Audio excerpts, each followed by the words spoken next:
pregnant wife was kicked out mistress, spent millionaire husband's money, and vanished. Listen closely to the story of a devastating betrayal that rocked an entire family, where a pregnant wife was left with nothing, while a cunning mistress pulled all the strings. In the span of a few weeks, a once loving husband banished his own wife from their mansion, choosing to chase wild promises whispered by a deceitful woman. But when that mistress vanished after spending millions of his fortune, the betrayal soared to unimaginable heights. Now everything stands on the brink of collapse. Racked by regret and abandoned by those he trusted most, the husband discovers that karma's revenge is more vicious than he ever could have foreseen. Edward Aldridge had always lived his life amid gilded opulence. Born into the illustrious Aldridge family, known throughout London for their real estate and financial empire, he had enjoyed privileges few people could imagine. From an early age, Edward was primed to continue the legacy of Aldridge Holdings, the prestigious family conglomerate dealing in everything from property developments to private equity. Despite this lofty background, he never saw himself as irresponsible or heartless. On the contrary, Edward had a reputation for kindness, at least to those he respected. That kindness, however, was not boundless.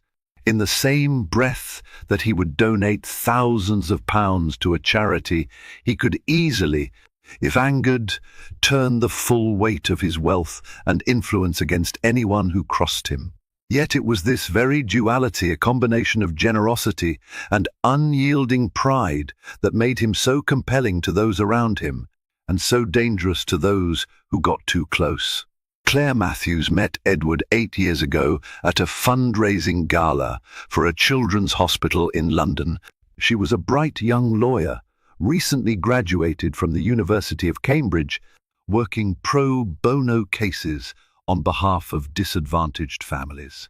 That night, her modest black cocktail dress stood out amid designer gowns from Versace and Chanel.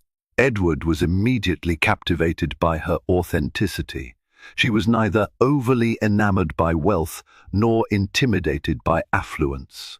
Their connection was instant. Within 2 years, they were married in the ballroom of the Ritz-Carlton in Paris, under crystal chandeliers that sparkled like the city's night sky. Claire and Edward's union was hailed in society pages as the merge of two dynasties, the Aldridge Empire with the Matthews family's venerable line of successful attorneys. But behind the media fanfare was a genuine love story, born of mutual admiration and unwavering support. In the early years, Edward's father, Harold Aldridge, a calculating and sometimes ruthlessly pragmatic man, worried that Claire's down-to-earth nature might clash with the demands of running Aldridge Holdings. However, she endeared herself by offering brilliant legal counsel for the company's more delicate deals. She advised them on everything from intricate international laws to philanthropic structures that would preserve the Aldridge image. Soon, Harold saw her as an asset rather than a threat. But no amount of familial acceptance or high society blessing could protect Claire from the battles that fester in the shadows. As Edward climbed higher in the business world, becoming CEO of Aldridge Holdings at the age of 32, he began to change. The corporate realm adored him. He was a dynamic leader, decisive in his negotiations, well-spoken at press conferences, and charismatic at board meetings. International banks, including Goldman Sachs, courted him for partnerships. Articles praised his mastery in business. The only worry that continued to gnaw at Claire was how Edward's ambition might overshadow the simpler things in life, like starting a family. The couple had, at first, decided to wait. With Edward's relentless schedule, it seemed wise to stabilize the empire before introducing a baby into the world. But life had other plans. Just as Aldridge Holdings secured a major development project in Dubai, Claire discovered she was pregnant. News of the pregnancy, instead of being a joyous revelation, felt oddly bittersweet. Edward's initial reaction was subdued. In private, he expressed excitement, hugging Claire as she showed him the positive test. Yet that smile flickered with worry. He joked about having to reorganize his business trips, but Claire sensed tension in his words. Over the weeks, she watched him bury himself deeper into conference calls and expansions. Instead of cherishing the pregnancy, he appeared increasingly distant. She wanted to believe that once the project in Dubai settled, he would refocus on family. Little did she know, her husband's distractions ran far deeper than corporate deals. At first, Vanessa Lombardi was just a name whispered in the corridors of Aldridge Holdings. She was introduced as an external consultant, a high-profile marketing strategist from Milan. She walked into the offices on the upper floors of Aldridge Tower with the kind of confidence usually reserved for royalty. Clad in a sharp Gucci suit and carrying an Hermes Birkin bag, she instantly turned heads. Rumors spread among the staff that she had ties to European aristocracy. Others claimed she was merely a self-made marketing genius who had soared to success on her cunning. All that mattered to Edward's advisors was that Vanessa brought fresh ideas and an impressive network of potential investors. Edward, whose thirst for expansion was at an all-time high, was intrigued. He invited her for one-on-one meetings in his executive suite. Those meetings were intended to discuss brand strategies for Aldridge Holdings' new developments in Asia and the Middle East. However, as the weeks passed, Claire noticed Edward's face light up when he spoke about Vanessa. He praised her acute understanding of luxury markets or her incredible synergy with Aldridge's vision. Claire grew suspicious. She had watched her husband conduct business with other accomplished women, but never had she seen him so enthralled. Initially, she dismissed her suspicions. Edward had never given her a reason to doubt his fidelity. She concluded that her hormones were playing tricks on her, that pregnancy could heighten one's anxieties. After all, the demands of corporate life in the Aldridge Empire were enormous. Perhaps he was just mesmerized by a new collaborator's brilliance. Then, small things began to pile up. Edward started coming home late, explaining that he had extra strategy sessions with Vanessa. He excused himself from Sunday family lunches, an Aldridge tradition, citing urgent calls from overseas clients, which ironically always occurred right after Vanessa arrived in London. Even more troubling, Claire discovered credit card statements that showed lavish dinners at top-tier restaurants, where the cost of a single bottle of wine could exceed thousands of pounds. Though she tried to remain calm, one evening, while Edward was out, Claire found something that made her heart freeze. She was rummaging through a stack of papers on his study desk, household bills, property tax forms, when she stumbled upon an airline itinerary. It detailed a flight for two from London to Milan, first-class seats, all expenses paid. One ticket was for Edward Aldridge. The second was for Vanessa Lombardi. The departure date was in 2 days. She confronted Edward the moment he stepped through the door. The clock read midnight when he arrived, looking disheveled. She thrust the paper at him, tears welling up in her eyes. In a trembling voice she asked, "What is this, Edward?" He stared at the itinerary with mild annoyance. "Claire, you're stressing yourself out, especially in your condition. Vanessa and I are going to Milan for a crucial brand presentation. Investors there want to meet both of us. It's purely business." Claire didn't believe him, but she knew better than to pick a fight in that moment. She was 4 months pregnant, exhausted, and fearful of the strain that conflict could place on her health. She let the subject drop, but something inside her broke that night. She remembered when Edward used to check on her well-being first, carry her up the stairs if she looked too tired, run her foot baths after a long day. That tenderness was nowhere to be found. Edward and Vanessa's trip to Milan was splashed across social media. Photos of them touring art galleries and meeting local elites at after-parties surfaced on business news websites.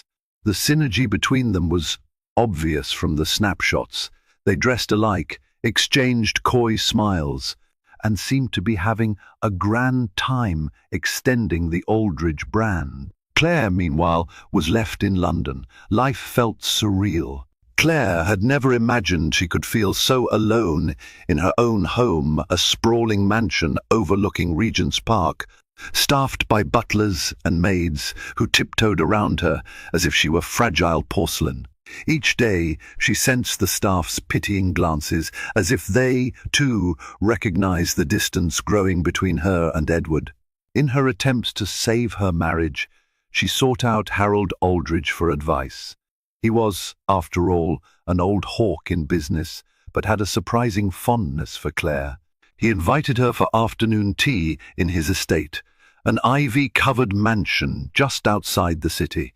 When she arrived, he greeted her with warm but cautious eyes. As soon as she mentioned her suspicions about Edward and Vanessa, Harold's face hardened. "I've heard rumors, Claire," he admitted, setting his cup of Earl Grey on a glass table. "Vanessa is ambitious, to say the least. But sometimes, in business, these alliances are beneficial. I'd be lying if I said it didn't concern me, but my priority is the company's interests." Claire nodded slowly. She understood that Harold's perspective was pragmatic. Still, she persisted. "He's changing, Harold. He's never home. We're having a child, and I feel like he doesn't care." Harold sighed, looking older than his years. "Let me speak to him. I'll remind him of his responsibilities." But the conversation with Harold yielded no immediate results. Edward returned from Milan with a triumphant grin, gushing about investor deals. He was overly complimentary about Vanessa's keen business sense, telling Claire that they might be traveling more often. Claire tried to stand up for herself, pointing out the stress on her pregnancy, the risks of feeling neglected, but Edward brushed her off. "Claire," he said one evening when she pleaded with him to slow down, "I'm expanding our empire for our child's future. Can't you see that?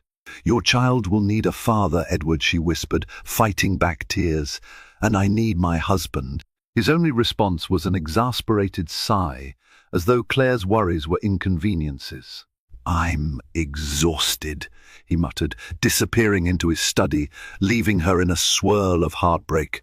That night, Claire tossed and turned in their king-size bed, half hoping Edward might return to comfort her. Instead, she felt a surge of loneliness so profound that it took her breath away. Yet amidst her tears, a seed of determination sprouted within her. She resolved not to allow Edward to slip further without understanding the truth. When she finally did confront him about the nature of his relationship with Vanessa, Edward denied everything, but each denial felt half-hearted, especially given the extravagant expenses on joint dinners, weekend getaways for business, and gifts purchased from designer stores that he couldn't adequately explain. Claire tried to remain calm, but the lack of sincerity in his denial stung her deeply. By the time Claire was 6 months pregnant, their marriage had deteriorated. They spoke little and shared minimal space. Edward, apparently emboldened by Vanessa's presence, no longer hid his dissatisfaction with Claire. He complained about her mood swings, chastised her for not being supportive enough, and sometimes spent nights at a hotel rather than come home. But what truly ignited her heartbreak into fury was a conversation she overheard one late night. She had gone downstairs to fetch water when she heard Edward on a phone call in the living room. He was speaking softly, affectionately, the way he used to speak to her. Claire crept closer, heart pounding. "Yes, Vanessa, I know. She just doesn't understand what we have. I'll deal with it, I promise." He hung up moments later, unknowing that Claire had heard everything. She retreated to her bedroom, determined not to cause a scene. But the confirmation shattered her illusions. There was no more doubt. Edward had fallen for Vanessa, completely. The following morning, Claire confronted Edward after breakfast. She demanded honesty, tears brimming in her eyes, her voice shaking with the weight of betrayal. Edward, rather than express remorse, folded his arms. "You're overreacting," he said coldly. "Vanessa and I are just close. We're building important ties for the company. If I sense hostility from you, Claire, it only makes everything worse." She couldn't believe her ears. "You're blaming me? I'm pregnant with your child, and you're gallivanting around with another woman." Edward's eyes narrowed. "How dare you speak to me like this?" he growled. "Do you think you can hold my child over my head?" The ensuing argument was volcanic. Rage, accusations, tears, and heartbreak collided in that vast marble-floored dining room. Edward ended it by storming out of the house, leaving Claire trembling, nearly fainting with sorrow. A maid had to help her into a chair and call the family physician, who scolded Edward for putting her under extreme stress.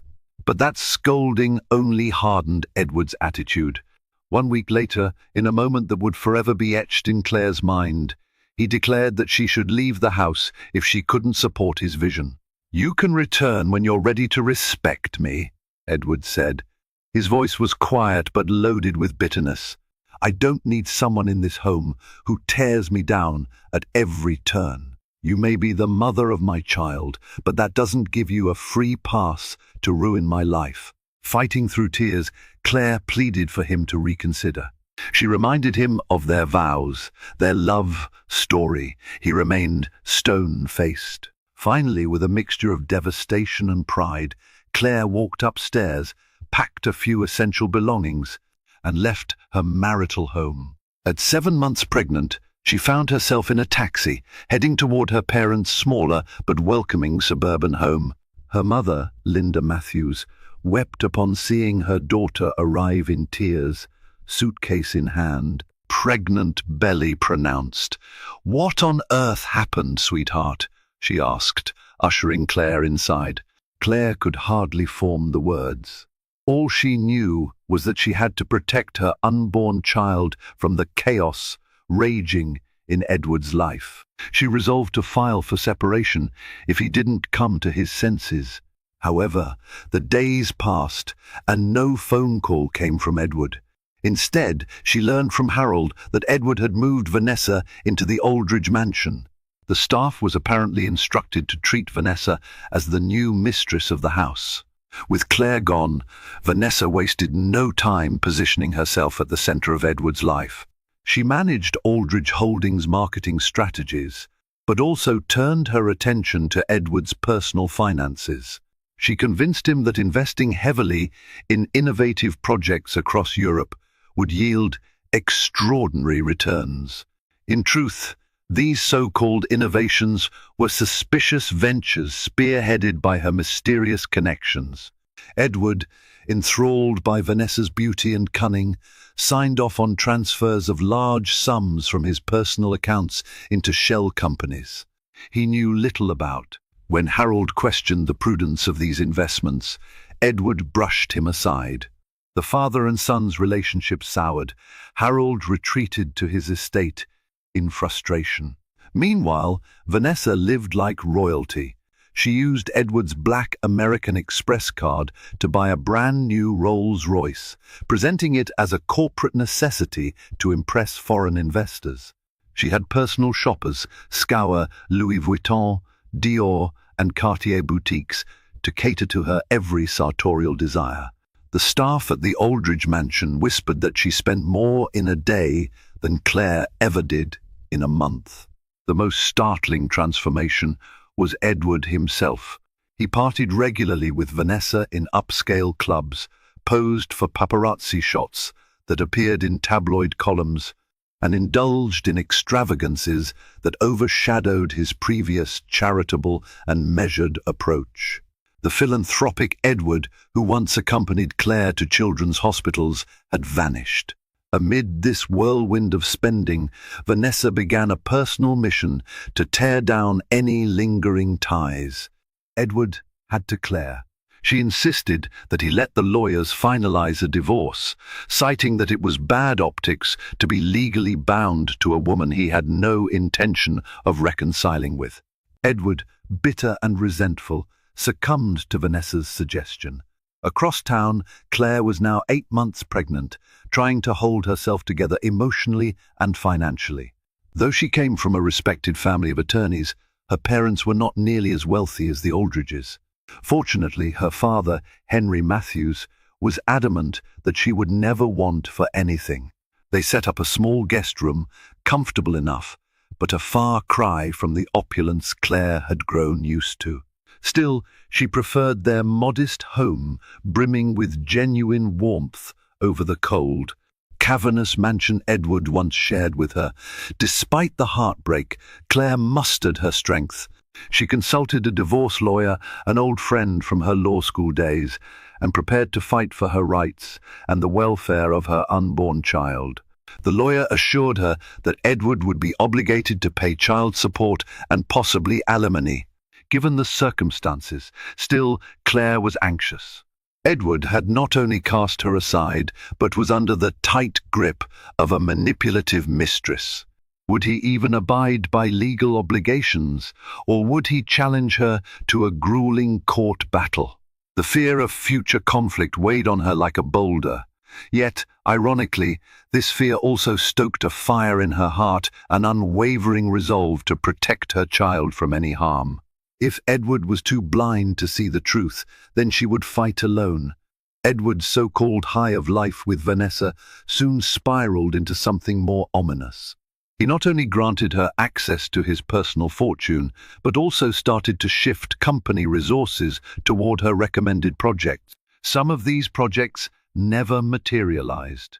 Others reported losses that seemed suspiciously orchestrated. Vanessa brushed off the concerns. "Trust the process," she whispered, her voice dripping with confidence. "You have to spend money to make money, Edward. Think of the potential returns." However, cracks began to appear. High-level employees at Aldridge Holdings resigned, citing ethical disagreements with new directives. Long-time investors pulled out because they couldn't get clear answers on where their funds were going. Even the media began asking questions about unusual deals and opaque partnerships associated with the Aldridge brand. Edward, in denial, clung to Vanessa. Under her spell, he believed that these losses were mere stepping stones to a triumphant new era for Aldridge Holdings. Whenever doubt crept in, she lavished him with affection or convinced him of her unwavering loyalty, unaware, or perhaps uncaring, that she was leading him down a treacherous path. One evening, Vanessa hosted a lavish party at the Aldridge mansion, inviting foreign investors, socialites, and influencers. The event was a spectacle of gold and crystal, featuring endless champagne fountains, live musicians flown in from Italy, and decorations from the most expensive designers in Europe. Edward floated among the guests, bragging about expansions in Asia, the Middle East, and beyond. In the corner, Vanessa laughed with suspiciously slick-looking men who reeked of shady business connections. By midnight, when the party was at its peak, Harold Aldridge made a sudden appearance. He navigated the crowd with a grim expression. Upon spotting Edward, he pulled him aside. "Edward," Harold hissed, "I've had enough of these fiascos. Do you realize how many red flags are piling up? Our finances are in tatters.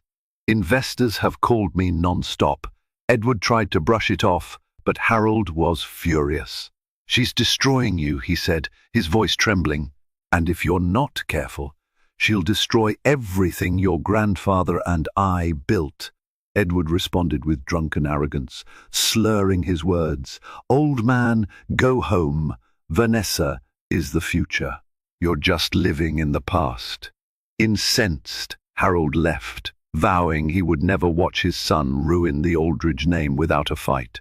While Edward and Vanessa's exploits escalated, Claire's pregnancy reached its final weeks. She had hoped Edward might check in with her, if only out of concern for the child, but he remained distant. Claire's water broke unexpectedly in the early hours of a cool autumn morning. Panic gripped her. Her parents rushed her to the hospital, where she gave birth to a beautiful baby boy named Noah.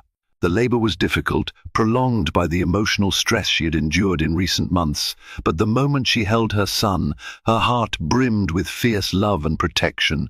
In the hospital room, Claire's mother, Linda, gently cradled Noah while her father, Henry, stood by the door, anxiously looking at Claire. "Have you told Edward?" he asked softly. Claire shook her head. She had called his phone multiple times, but received no answer.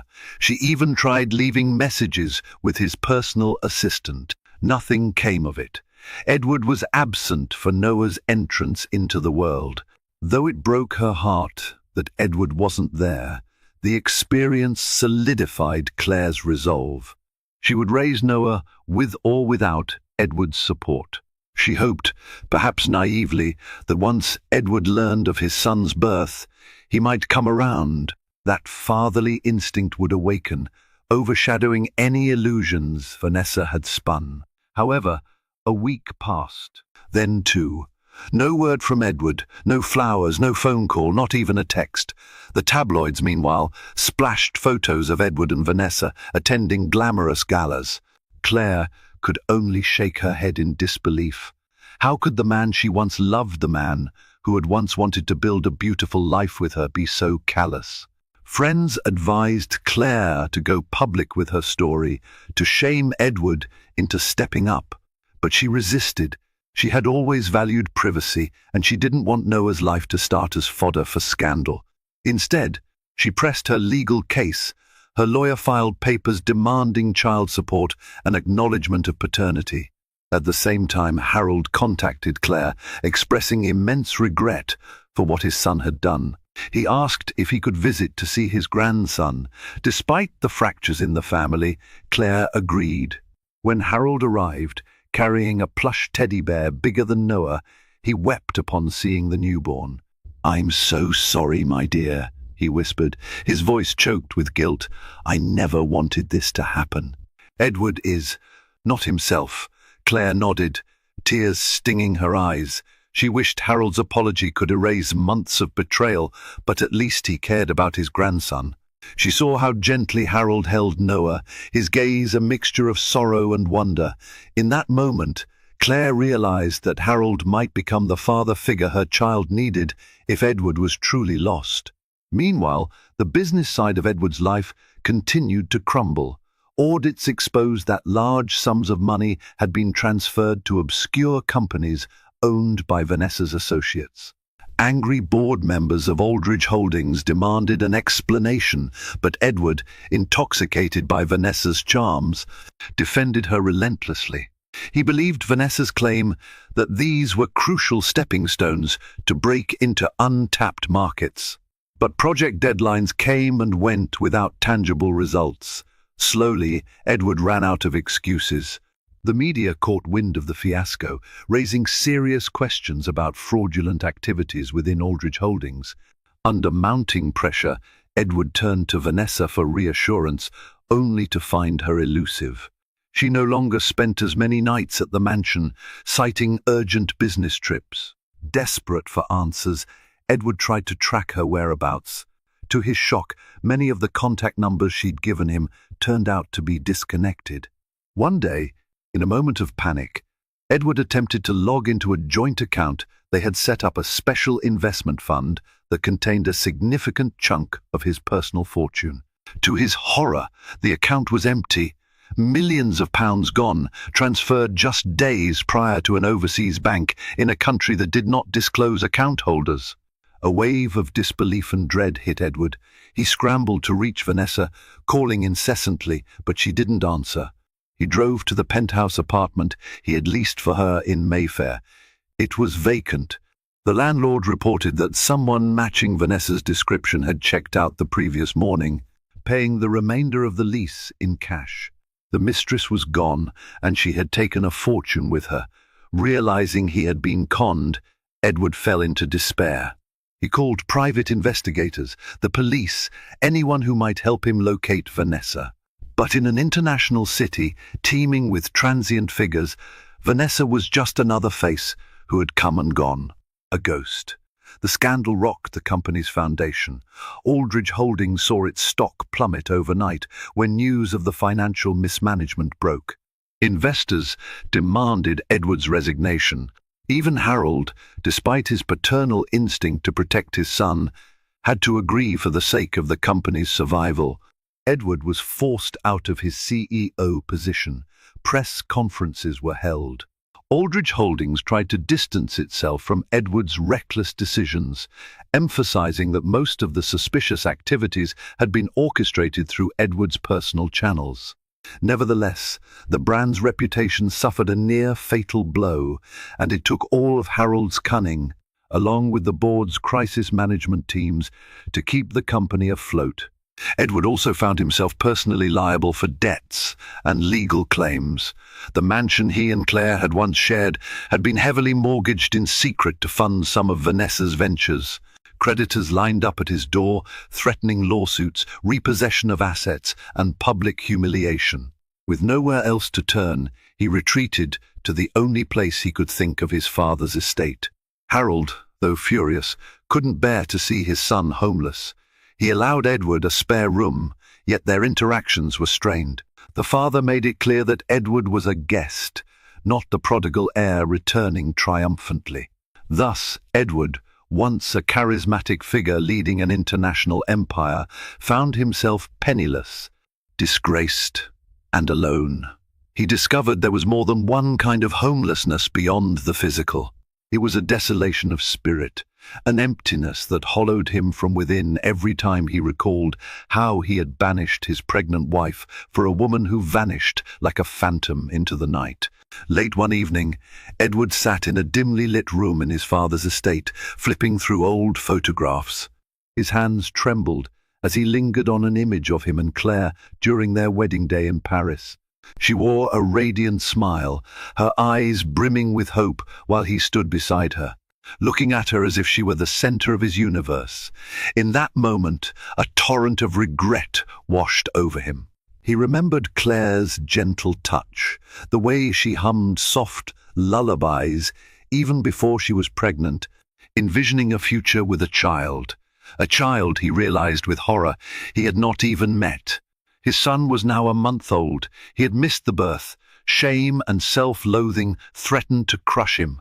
Grabbing his phone, Edward scrolled through old text messages he had ignored. There were repeated calls and messages from Claire, short pleas like, "Please pick up or I'm going into labor. Where are you?"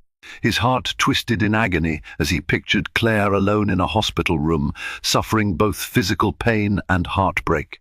Unable to endure the guilt, Edward dialed Claire's number. It rang and rang and rang. No response. He tried again the next morning, and the next. Finally, on the third day, Claire answered in a tired voice.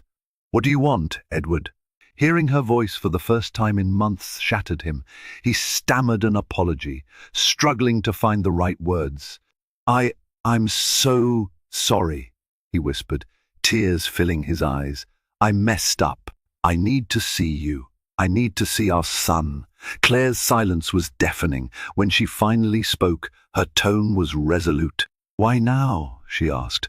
"Was it because Vanessa left you? Because you lost your fortune? Or do you genuinely care about our child?" Edward tried to explain himself, but his words tumbled out clumsily. He admitted his mistakes, confessed his regret, and asked for a chance to see Noah. Claire hesitated. She had been through a whirlwind of emotional devastation. Hope had burned her too many times. Finally, she said, "We'll see, I'll think about it." Edward's relief was tinged with uncertainty. Would she forgive him? Did he even deserve forgiveness? A few weeks later, Claire agreed to meet Edward in a public park near her parents' home. It was a crisp morning with a slight breeze, leaves turning vibrant shades of orange and red. Edward's heart pounded as he arrived early, scanning the surroundings anxiously. He wore a simple coat, a far cry from his former tailored suits. When Claire approached, pushing a stroller, Edward felt a surge of emotion that nearly stole his breath. She looked different, paler, thinner, as though the past months had drained the life out of her. But in her eyes he glimpsed the same quiet strength he had once fallen in love with. Noah was nestled inside the stroller, wrapped in a soft blue blanket. Edward swallowed hard, feeling tears threaten as he knelt down to see his son's tiny face. The baby blinked, yawned, and looked around curiously. "Hi, Noah," Edward whispered. "I'm your dad." Claire stood by, arms crossed, watching intently. Edward gingerly lifted Noah out of the stroller, holding him against his chest. The baby gave a small squawk, then settled, gazing up at him with wide eyes. In that moment, Edward realized how completely he had failed both Claire and their son. "Thank you for letting me see him," he said, turning to Claire. "I know I don't deserve it." Claire nodded, her expression unreadable. "He deserves a father, regardless of our issues. But I need to know you're serious about being there for him." "I am," Edward promised. His voice shook with sincerity. "I'll do anything to make it right. Not just financially, but truly be present." Claire gazed at him for a long while. She sighed, and tears pricked her eyes. "We'll see, Edward. Trust isn't rebuilt in a day." Despite her lingering pain, Claire allowed Edward supervised visits. He came by twice a week, bringing small gifts for Noah, sharing in feeding times, occasionally changing diapers under Claire's watchful eye.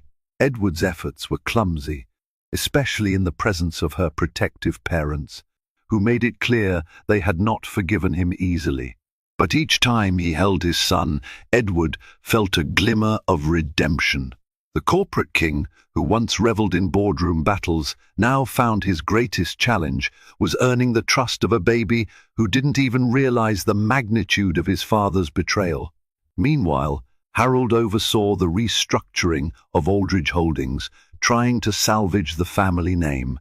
He reached out to Claire, offering financial assistance, but she preferred to maintain a sense of independence, at least until the legal aspects of custody and divorce were settled. The press, predictably, was merciless. Headlines like "Millionaire Duped by Mistress," "The Fall of Edward Aldridge," circulated with fervor.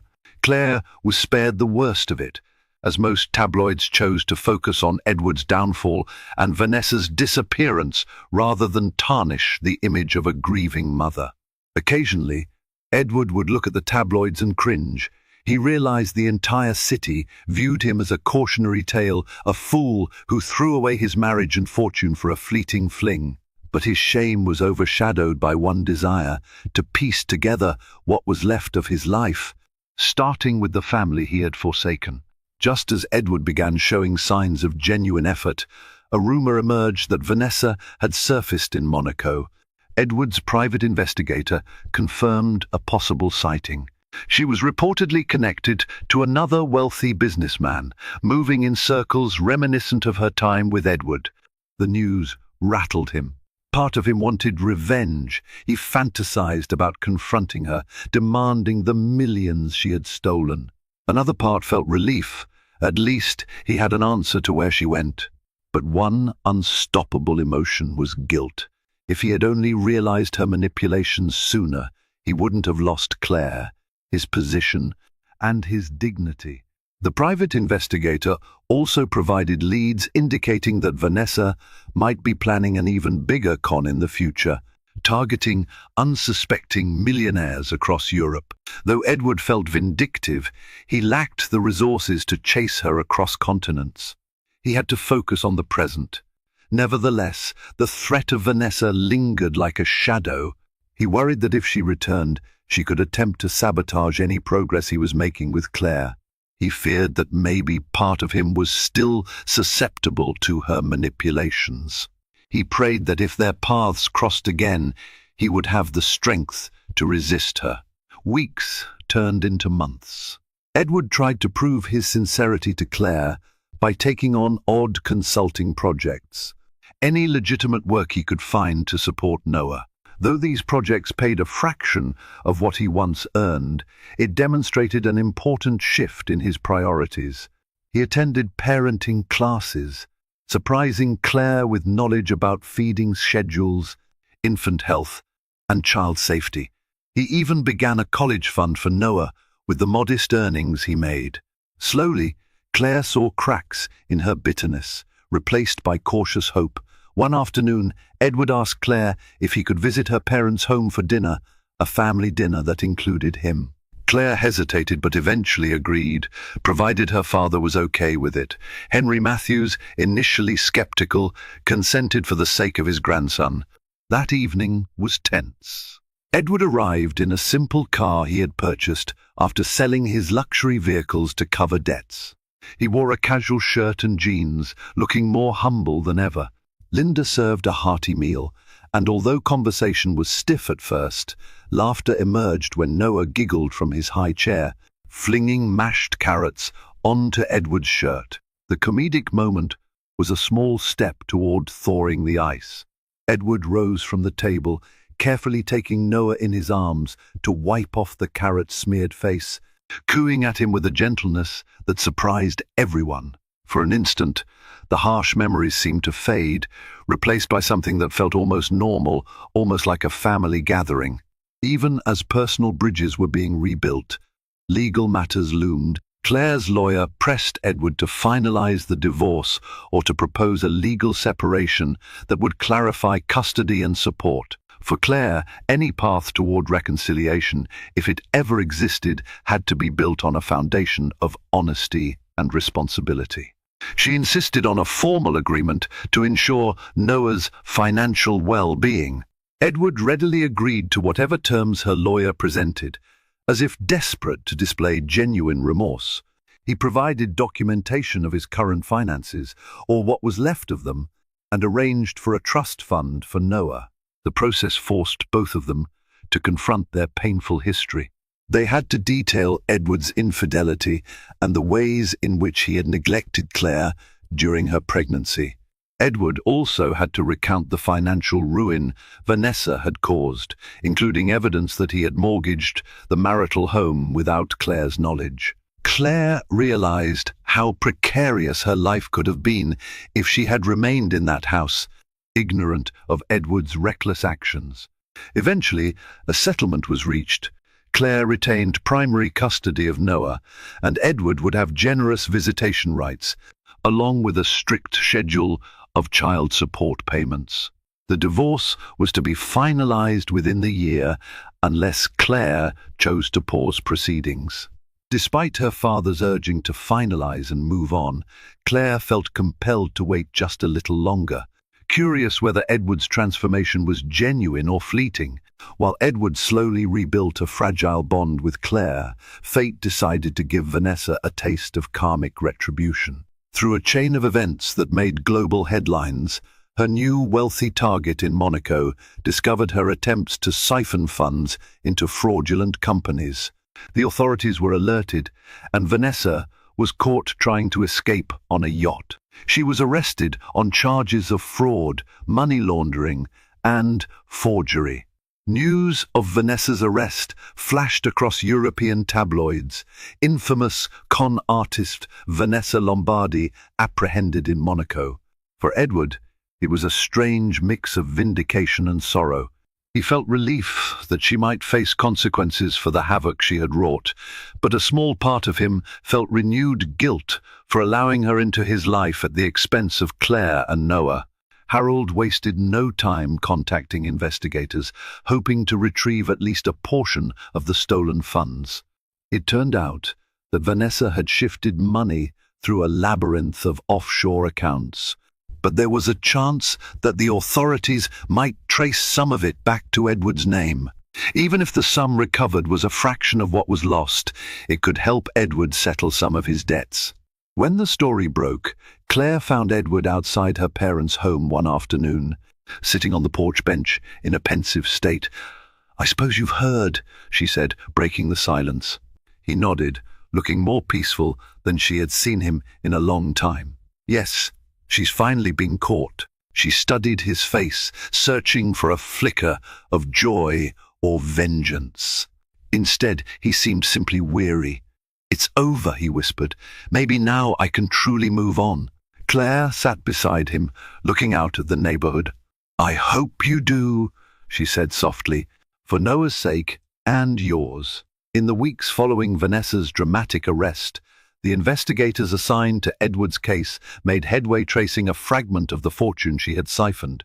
While the amount recovered was nowhere near enough to restore Edward's former status, it helped him pay off several immediate debts hanging over his head like a guillotine blade.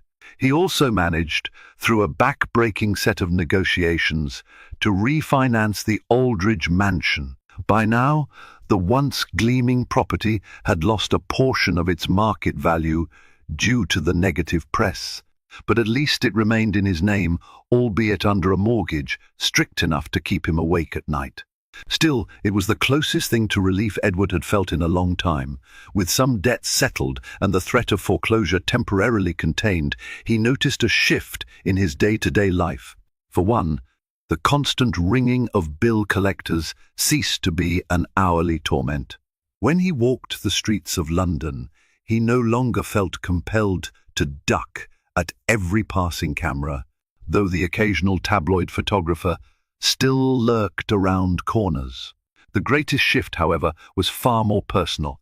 He had begun seeing Noah consistently, doing more than just stopping by Claire's parents' home for short visits.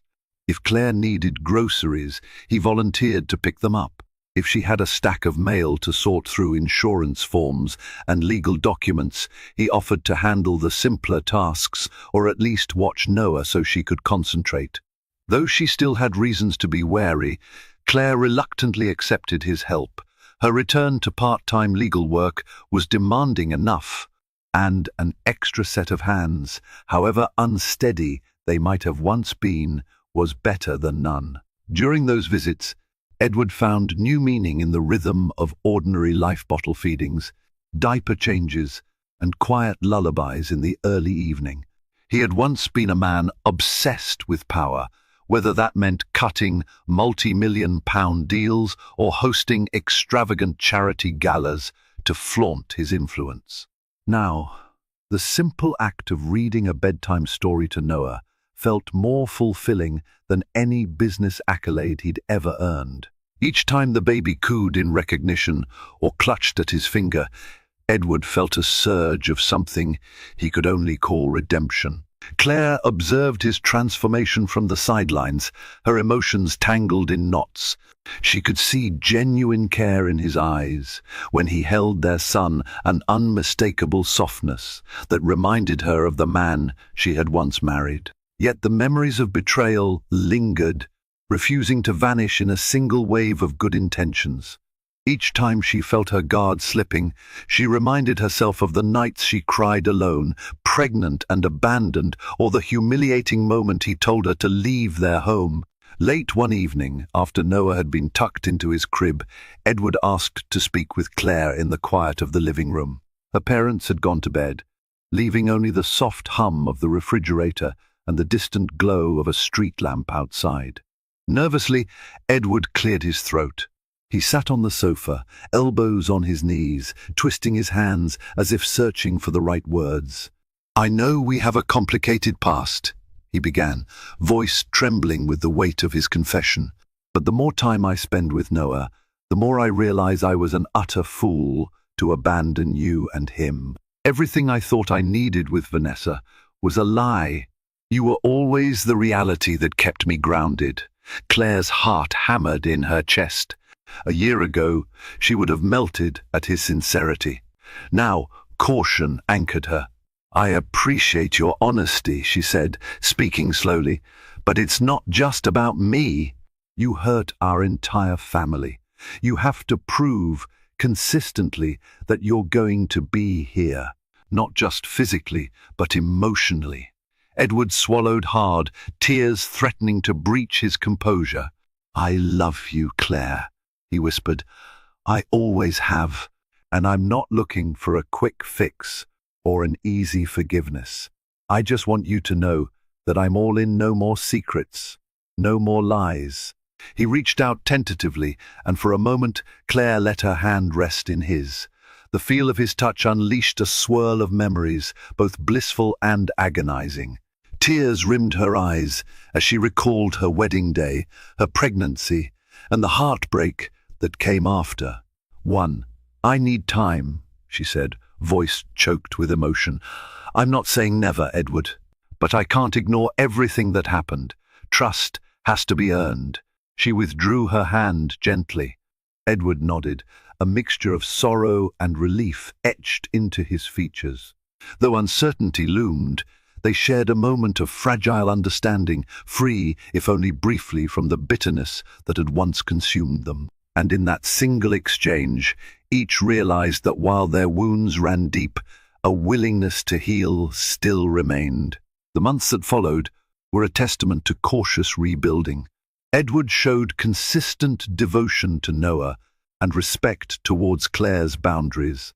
He helped with late-night feedings, took Noah for walks in the park, and even prepared dinners at her parents' home on occasion.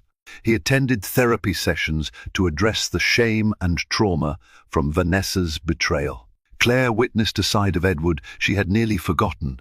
Though scars remained, she couldn't deny the warmth in her heart when she saw him cradling Noah, reading bedtime stories, or making silly faces to coax out baby giggles.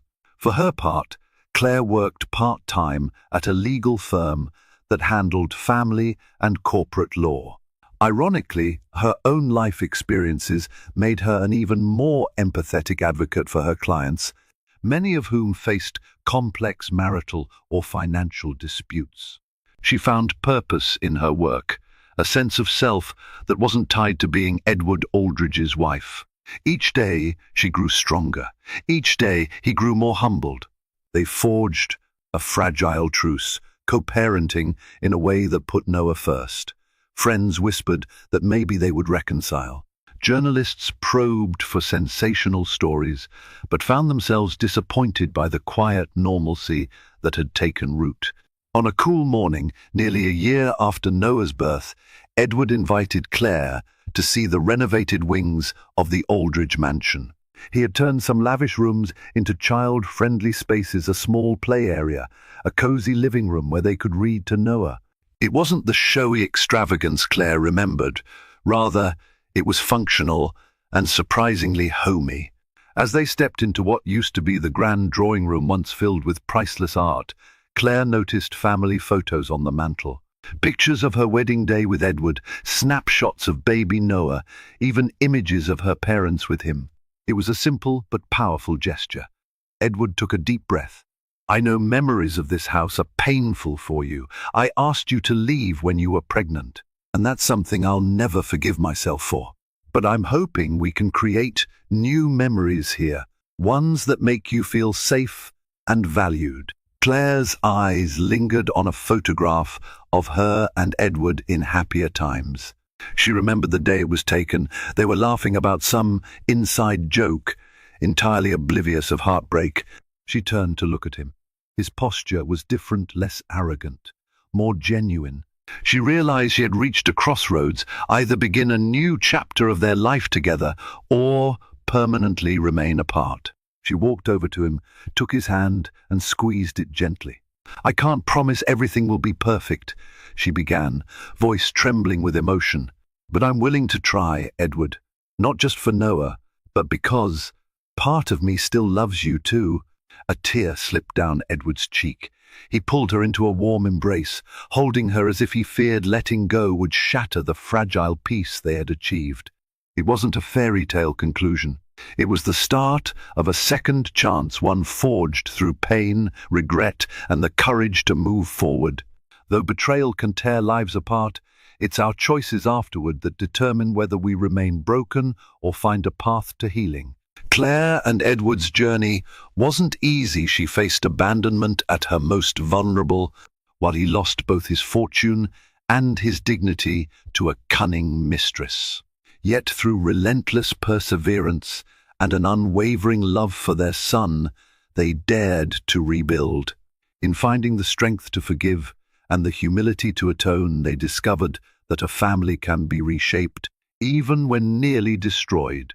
If this story has captivated you and reminded you that second chances are possible, please show your support. Like this video, share it with your friends, and subscribe to our channel. By joining our community, you help us continue creating inspiring stories filled with drama, heartbreak, and the hope that can emerge from life's darkest moments. Thank you for watching, and see you in our next compelling tale.